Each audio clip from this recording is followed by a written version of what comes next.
Hello everyone, আমি টিনা। আর আজকে হলো ভীষণ একটা স্পেশাল দিন। আজ হলো শিবরাত্রি। আর আজকের দিনে জানো তো, বাবা মহাদেব আর মা পার্বতীর বিবাহ হয়েছিল। পৃথিবীর মধ্যে প্রথম ভালোবাসার বিবাহ। আমাদের এখানে প্রত্যেক বছর একটা বাড়িতে পুজো হতো, আর সেইখানেই আমরা সবাই মিলে পুজো করতাম। বাট সেইখানে এই বছর পুজো হয়নি বলে ঘরেই আয়োজন করে নিয়েছি মহাদেবের পুজোর। আমরা তো কম বেশি সকলেই জানি বাবা মহাদেবের আরেক নাম ভোলানাথ। তার কারণ তিনি খুব অল্পতেই সন্তুষ্ট হন।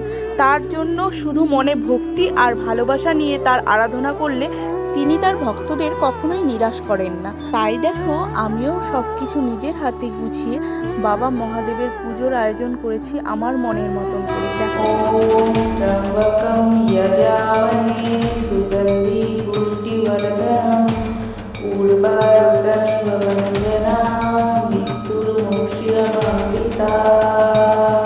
ॐ नमः शिवाय, ॐ नमः शिवाय, ॐ नमः शिवाय। আমি প্রথম প্রহরেই বাবা মহাদেবের মাথায় জল ঢেলেছিলাম। তারপর একটা পান, হর্তকি ও 16 আনা দিয়ে আমার মনস্কামনা জানিয়ে আমার পুজো আমি সম্পূর্ণ করলাম। আজকের ভিডিওটা এই পর্যন্ত। দেখা হচ্ছে নতুন কোনো ভিডিওতে, ততক্ষণ তোমরা অপেক্ষা করো।